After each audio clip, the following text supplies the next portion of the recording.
Hello student, आप सब कैसे हैं। उम्मीद करते हैं आप सभी लोग अच्छे होंगे। तो स्टूडेंट, हम सब क्या पढ़ रहे थे? टेंस। और टेंस में क्या पढ़ रहे थे? टेंस का पहला प्रकार जिसको हम क्या कहते हैं? Present tense.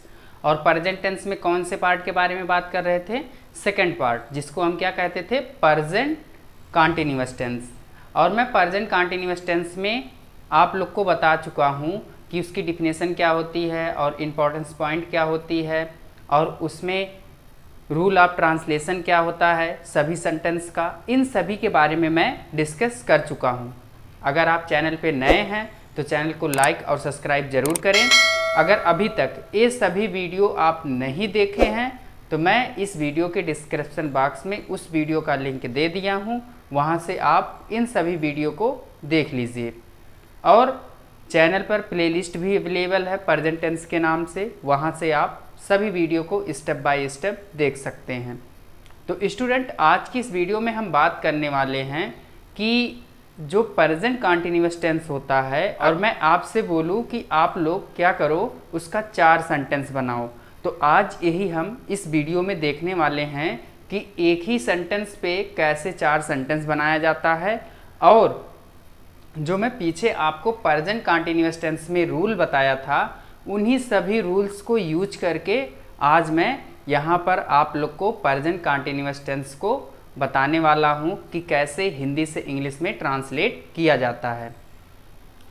तो चलिए स्टूडेंट, बिना टाइम वेस्ट किए वीडियो को स्टार्ट करते हैं। ये आपका पहला सेंटेंस है। अब देखो, इसको कैसे ट्रांसलेट करना है आप लोग अच्छे तरीके से सुनिए, और यही आपको तरीका सभी सेंटेंस में यूज करना है, ठीक है। तो ऐसे आपको सेंटेंस मिलेगा, तो पहले आप क्या करोगे? इस सेंटेंस को पढ़ोगे। पहला काम क्या है आपका? सेंटेंस को पढ़ना है। वह एक गाना गा रहा है, यहाँ तक क्लियर हुआ। अब इसके बाद आपको क्या करना है? लास्ट में देखो ए क्या बता रहा है। ए आपको क्या बता रहा है यहाँ पर? ए आपको टेंस बता रहा है। और टेंस का कौन सा प्रकार बता रहा है आपको? टेंस का कौन सा प्रकार बता रहा है? Present tense. क्लियर है? यहाँ तक क्लियर है? किसी को कोई प्रॉब्लम नहीं होगी। इसके बाद अब इस है और प्लस रहा, इस दोनों को साथ में देखो तो ये दोनों क्या बताता है? प्रेजेंट टेंस का पार्ट बताता है। क्या बताता है? प्रेजेंट टेंस का पार्ट। अब ये कौन सा पार्ट है? Present continuous tense. यहाँ तक क्लियर हो गया? यहाँ तक क्लियर हो गया? तो ये आपको कोई भी सेंटेंस अगर मिलता है, आपको कोई भी सेंटेंस दे दिया जाए, अगर आपको लास्ट में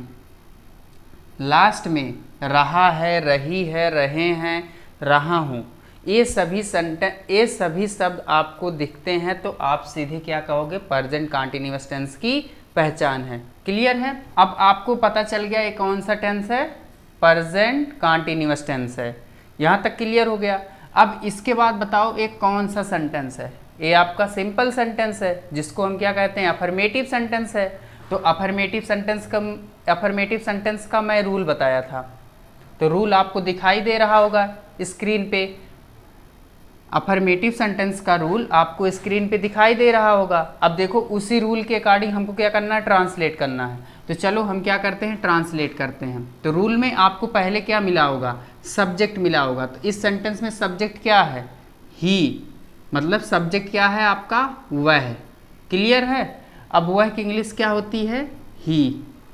यहाँ तक क्लियर हो गया? अब इसके बाद देखो, रूल में आपको दिख रहा होगा हेल्पिंग वर्ब, और हेल्पिंग वर्ब में 3 हेल्पिंग वर्ब है, इज, एम, आर। अब उसमें से आपको कोई एक यूज करना है। तो यहाँ पर सब्जेक्ट सिंगुलर है, प्लूरल। सिंगुलर सब्जेक्ट के साथ आपको क्या यूज करना? इज यूज करोगे कि एम यूज करोगे कि आर यूज करोगे? अगर इसके बारे में नहीं पता है तो ये भी मैं बता चुका हूँ, ठीक है। इसको भी आप देख लीजिए। तो सिंगुलर सब्जेक्ट के साथ हम क्या करते हैं? हेल्पिंग वर्ब इज का यूज करते हैं। क्लियर? अब इसके बाद देखो, नेक्स्ट रूल में दिया है वर्ब, और वर्ब की फर्स्ट फॉर्म। और वर्ब यहाँ पर पहले वर्ब ढूंढो। हिंदी वाले सेंटेंस में क्या है? गाना। तो गाना की इंग्लिश क्या होती है? सिंग। अब देखो कहा होगा ये वर्ब की फर्स्ट फॉर्म है, और वर्ब की फर्स्ट फॉर्म में आपको क्या करना? आईएनजी लगा देना। ये हो गया आपका वर्ब की फर्स्ट फॉर्म में आईएनजी या वर्ब की फोर्थ फॉर्म या आईएनजी फॉर्म। क्लियर। इसके बाद क्या है आपका पूरा ये ऑब्जेक्ट है, तो लिख दो ए सॉन्ग। समझ में आ गया होगा कि कैसे ट्रांसलेट करना है, सेम उसी रूल पे आपको ट्रांसलेट करना है। क्लियर। इसके बाद हम दूसरे सेंटेंस की बात करते हैं। ये आपका अफर्मेटिव सेंटेंस था, यहाँ शॉर्ट फॉर्म में लिख देते हैं। ठीक, ये आपका देखिए दूसरा सेंटेंस है, सेम उसी प्रोसेस पे करना है। और आपको यहाँ पर देखिए सेंटेंस एकदम सेम है, वही सब्जेक्ट है, वही वर्ब है, वही ऑब्जेक्ट है, बट इसमें एक नॉट आ गया है। तो एक कौन सा सेंटेंस बन जाएगा, निगेटिव सेंटेंस बन जाएगा। अब हमको क्या करना है, इसको इंग्लिश में ट्रांसलेट करना है।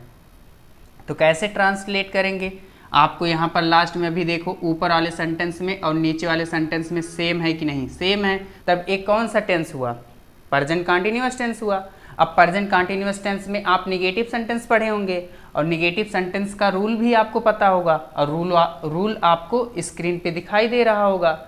उसी रूल को आपको यूज करके क्या करना है, ट्रांसलेट करना है। चलिए उसी रूल पे हम क्या करते हैं, ट्रांसलेट करते हैं। तो रूल में देखिए पहले सब्जेक्ट आया, सब्जेक्ट क्या है, ही, और ही आपका क्या है, सिंगुलर है। तो सिंगुलर के साथ क्या करोगे, इज।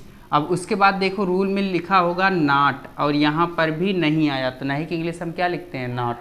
यहाँ तक क्लियर। इसके बाद वर्ब, वर्ब क्या है, गाना, गाना की इंग्लिश क्या हो जाएगी, सिंग, और इसमें आईएनजी लगा देंगे, हो जाएगा सिंगिंग। इसके बाद ये आपका पूरा ऑब्जेक्ट ए सॉन्ग। क्लियर है यहाँ तक क्लियर हो गया। ये आपका कौन सा सेंटेंस हो गया, निगेटिव सेंटेंस हो गया। ठीक। अब इसके बाद हम तीसरे सेंटेंस के बारे में बात करते हैं। तो आपका तीसरा सेंटेंस कौन सा था, इंट्रोगेटिव। अब इंट्रोगेटिव कैसे होगा, देखो क्या, अब इसको हमको ट्रांसलेट करना है। तो देखो सब सेंटेंस के अभी मैं आपको 2 सेंटेंस बताया हूँ, ये तीसरा सेंटेंस है। सभी सेंटेंस के अंत में आपको क्या मिल रहा है, रहा मिल रहा है। तो ये क्या बता रहा है आपको, प्रेजेंट कंटीन्यूअस टेंस। अब आपको क्या करना है, ये आपका देखो लास्ट में क्वेश्चन मार्क है और यहाँ पर एक प्रश्न पूछा जा रहा है। तो हम क्या करेंगे, जब मैं आपको पीछे पढ़ा रहा था प्रेजेंट कंटीन्यूअस टेंस के जितने भी सेंटेंस होते हैं और उसके रूल भी बता रहे थे। तो अगर आप रूल नहीं देखें तो रूल देख लीजिए, अगर आपको पता है तो और अच्छी बात है। तो यहाँ पर हम क्या करेंगे, प्रेजेंट कंटीन्यूअस टेंस में इंट्रोगेटिव सेंटेंस का रूल यूज करेंगे और आपको रूल दिखाई दे रहा होगा स्क्रीन पे, और उसी रूल को हम क्या करेंगे, यूज करेंगे। क्लियर है यहाँ तक। अब चलो उसी रूल पे हम क्या करते हैं, ट्रांसलेट करते हैं। अब यहाँ ध्यान से सुन लो, कुछ स्टूडेंट क्या करते हैं, इस सेंटेंस को जब ट्रांसलेट करते हैं तो वो गलत कर देते हैं। क्यों गलत कर देते हैं, क्योंकि उन्हें नॉलेज नहीं होता है कि इंट्रोगेटिव सेंटेंस में ये यस या नो क्वेश्चन है कि WH क्वेश्चन है। अगर आपको यस या नो क्वेश्चन के बारे में नहीं पता है तो आप चैनल ओपन करके मैं इन सभी के बारे में, मतलब इंट्रोगेटिव के बारे में पूरा डिटेल में बता चुका हूँ। यस या नो क्वेश्चन क्या होता है, WH क्वेश्चन क्या होता है, उसको आप अच्छे तरीके से जान लीजिए। तो देखो इसको हमको ट्रांसलेट करना है। तो जिस स्टूडेंट को नहीं पता रहता और उनको रूल भी पता रहेगा, और रूल भी दिख रहा होगा, फिर भी वो गलत कर देते हैं। देखो कैसे, जब वो ट्रांसलेट करते तो यहाँ पर आया है क्या, और उनके दिमाग में पहले से ये चीज़ क्रिएट हो जाता है कि क्या की इंग्लिश क्या होती है, व्हाट, ये चीज़। तो यहाँ पर वो क्या करते हैं, व्हाट लगाते हैं। तो ऐसा कोई भी स्टूडेंट करता है तो उसका सेंटेंस गलत हो जाएगा। ठीक है। इसके स्थान पे हम क्या करते हैं, हेल्पिंग वर्ब का यूज करते हैं, और रूल में भी आपको दिख रहा होगा। क्लियर है। और आप कभी भी व्हाट का यूज नहीं करोगे ऐसे अगर आपको सेंटेंस मिलता है, और यही सेंटेंस होता है यस या नो। क्लियर। तो अब हम क्या करेंगे, यहाँ पर हेल्पिंग वर्ब यूज करेंगे इसके स्थान पे। ठीक। अब देखिए रूल में आपको पहले हेल्पिंग वर्ब दिखाई दे रहा होगा, उसके बाद सब्जेक्ट दिखाई दे रहा होगा। क्लियर। अब देखिए पहले हम क्या करते हैं, इस सेंटेंस में सब्जेक्ट ढूंढते हैं, उसके बाद हेल्पिंग वर्ब लगाएंगे। क्यों, क्योंकि सब्जेक्ट के ही अनुसार हम क्या करते हैं, हेल्पिंग वर्ब का यूज करते हैं। क्लियर है। तो यहाँ पर देखो आपका क्या है, ये सब्जेक्ट है, तो सब्जेक्ट क्या है, ही, मतलब एक वचन। और ये देखो सब्जेक्ट के पहले हेल्पिंग वर्ब होना चाहिए, और रूल में भी आपको दिखाई दे रहा होगा। तो यहाँ पर सिंगुलर सब्जेक्ट है, सिंगुलर सब्जेक्ट के साथ हम क्या करते हैं, हेल्पिंग वर्ब इज का यूज करते हैं। क्लियर। अब इसके बाद हम क्या करेंगे, वर्ब लगाएंगे। वर्ब क्या है, सिंग, वर्ब आपका सिंग हो गया। इसमें हम क्या करेंगे, आईएनजी लगाएंगे, ये हो जाएगा सिंगिंग। क्लियर। इसके बाद आपका ऑब्जेक्ट क्या है, ए सॉन्ग, ऐसे आपको ट्रांसलेट करना, लास्ट में क्वेश्चन मार्क। यहाँ तक समझ में आ गया, यहाँ तक समझ में आ गया होगा। इसके बाद आपका जो चौथा सेंटेंस है उसके बारे में बात करते हैं। अब देखिए चौथा सेंटेंस सेम इसी प्रकार से रहेगा, बस हम क्या करेंगे, इसमें नॉट का यूज कर देंगे। देखिए कैसे, बस इसमें हम क्या किए हैं, नॉट का यूज कर दिए हैं। ये देखो केवल नॉट का यूज हुआ, सेम इसी रूल पे होगा, बट और आपको मैं देखो स्क्रीन पे दिखाई दे रहा होगा इस सेंटेंस का रूल। अब उसी रूल का यूज करना है, सेम वही प्रोसेस है ट्रांसलेट करने के लिए। बस हम क्या करेंगे, इसी सब्जेक्ट के बाद नॉट लगाएंगे। और ये भी सुन लो, यहाँ पर भी स्टूडेंट क्या करते हैं, गलती कर देते हैं, जिनको नहीं पता होता वो क्या करते हैं, इस हेल्पिंग वर्ब के बाद नॉट लगाते हैं। क्योंकि यहाँ पर देखो नॉट वाला, यहाँ देखो आया है, तो वो सोचते हैं कि यार यहाँ पर भी हो सकता है नॉट, बट याद रहे ये इंट्रोगेटिव है। इंट्रोगेटिव में ऐसा नहीं होता है कि इज के बाद आप नॉट लगाओगे। क्लियर है। तो ऐसी गलती आप मत करना, रूल के अकॉर्डिंग चलो, कभी भी कोई सेंटेंस नहीं गलत होगा। अगर आपको नहीं पता है तो सीधे रूल देखो कि रूल में कैसे हमको कौन सा स्टेप फॉलो करना है। अगर ये चीज़ आपको पता चल जाएगा तो आप कोई भी सेंटेंस कभी भी नहीं गलत करोगे। तो देखो रूल में पहले क्या आया, हेल्पिंग वर्ब। तो हेल्पिंग वर्ब में हम क्या करेंगे, इज लगाएंगे। अब इज क्यों लगा रहे हैं, यहाँ पर देखो सब्जेक्ट क्या है, ही, और ही क्या है, सिंगुलर है। इसी की वजह से हम क्या करेंगे, इज का यूज करेंगे। क्लियर है। इसके बाद देखो नॉट आया है, और रूल में सब्जेक्ट के बाद भी नॉट आया होगा। इसके बाद वर्ब होगी, वर्ब में क्या होगा, फर्स्ट फॉर्म में आईएनजी, ये हो जाएगा सिंग, और आईएनजी लगा देंगे, हो जाएगा सिंगिंग।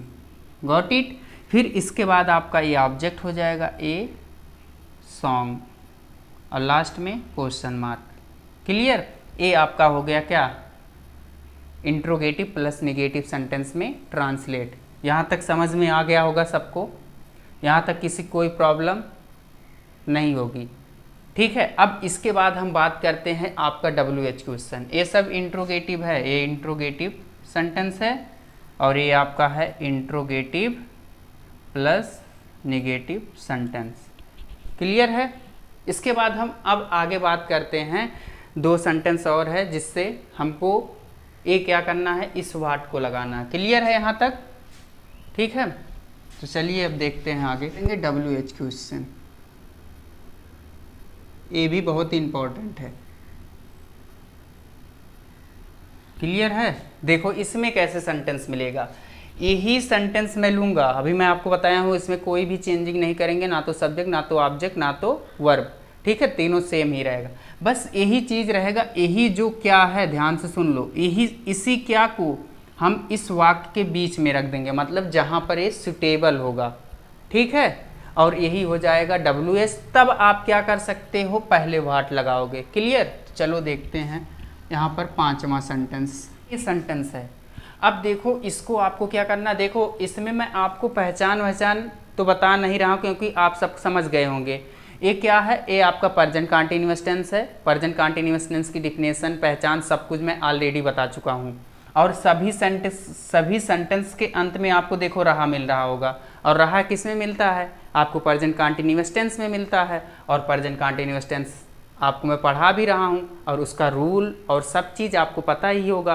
तो हम क्या करेंगे, अब यहाँ पर प्रेजेंट कंटीन्यूअस टेंस में WH क्वेश्चन का रूल लिखेंगे, और रूल आपको स्क्रीन पे दिखाई दे रहा होगा। बस उसी रूल को हमको क्या करना है, यूज करना है। देखो अब आपको रूल में क्या दिख रहा होगा, पहले इंट्रोगेटिव वर्ड्स। तो हम क्या करेंगे, रूल के ही अकॉर्डिंग चलेंगे। तो इंट्रोगेटिव वर्ड्स क्या है, यही तो क्या है ना, यही तो इंट्रोगेटिव वर्ड्स होता है, मतलब प्रश्नवाचक शब्द। तो यहाँ पर हम क्या करेंगे, इसकी इंग्लिश लिख लेंगे व्हाट। यहाँ तक किसी कोई दिक्कत नहीं ना। अब कुछ करना नहीं है, अब आपको कुछ करना नहीं है, बस यही सेंटेंस पूरा लिख दो। अब कहो क्यों, क्योंकि देखो यही सेंटेंस सेम है, इसमें नहीं लगा, उसमें भी नहीं लगा, बस यही देखो आप सेंटेंस वहाँ पर इज से लेके पूरा सॉन्ग तक लिख दो और देखो ऐसे ही सेम वहीं पर आएगा। अब इसके बाद आपको रूल में क्या दिख रहा होगा, हेल्पिंग वर्ब। तो हेल्पिंग वर्ब हम क्या करेंगे, इज का यूज करेंगे। फिर हेल्पिंग वर्ब के बाद आपका क्या होगा, क्या आया होगा, सब्जेक्ट आया है कि नहीं। फिर उसके बाद आपको वर्ब लगाना है सिंग, इसके बाद आईएनजी कर दो, सिंगिंग हो गया। फिर आपका ऑब्जेक्ट हो गया ए सॉन्ग। देख लो सेंटेंस एकदम सेम है, यहाँ से मैं बताया हूँ, देख लो, है ना, क्लियर है। इसके बाद आपका लास्ट है और छठा सेंटेंस है, यही सेम सेंटेंस रहेगा, बस इसमें हम क्या करेंगे, नहीं का यूज कर देंगे। वह क्या एक गाना नहीं गा रहा है। देखो सेंटेंस वही है। अब देखो यही जो क्या है, इस सेंटेंस के पहले तो नहीं है और ये क्या है, बीच में है, तो हम क्या करेंगे, इसका भी रूल आपको स्क्रीन पे दिखाई दे रहा होगा, बस उसी रूल पे हम क्या करेंगे, इसको भी ट्रांसलेट कर देंगे। तो यहाँ पर क्या हो जाएगा, वाट हो जाएगा, क्लियर है। इसके बाद आपका इज, इसके बाद ही, और ही के बाद नॉट। अब यही पूरा उतार दो, यही सेंटेंस यहाँ पर पूरा लिख दो, आपका पूरा सही हो जाएगा। नॉट, फिर आपका सिंगिंग ए सॉन्ग, लास्ट में क्वेश्चन मार्क। अब ये आपका ट्रांसलेट हो गया। अब जितना भी प्रेजेंट कंटिन्यूअस टेंस में आपको सेंटेंस बनता है जिस प्रकार से, पूरा मैं आपको आज इस वीडियो में बता दिया हूँ, बट मैं केवल एक ही सेंटेंस लेके बताया हूँ। कहने का मतलब हमारा ये है, ना तो उसमें ऑब्जेक्ट चेंज है, ना तो उसमें वर्ब चेंज है, ना तो आपका सब्जेक्ट चेंज है, सब कुछ सेम है। तो आपको अच्छे तरीके से समझ में आ गया होगा, ठीक है। अगर आप चैनल पे नए हैं तो चैनल को लाइक और सब्सक्राइब जरूर करें, और मैं आपको नेक्स्ट वीडियो में प्रेजेंट कंटीन्यूअस टेंस की एक वीडियो और लेके आऊँगा, और उस वीडियो में सब्जेक्ट चेंज रहेगा, ऑब्जेक्ट चेंज रहेगा, वर्ब चेंज रहेगा, मतलब सब कुछ चेंज रहेगा, अलग अलग रहेगा, मतलब हम अलग अलग सेंटेंस के हम क्या करेंगे, प्रेजेंट कंटीन्यूअस टेंस में ट्रांसलेट करेंगे। तो चलिए स्टूडेंट, मैं आपके साथ नेक्स्ट वीडियो में मिलता हूँ। Thank you.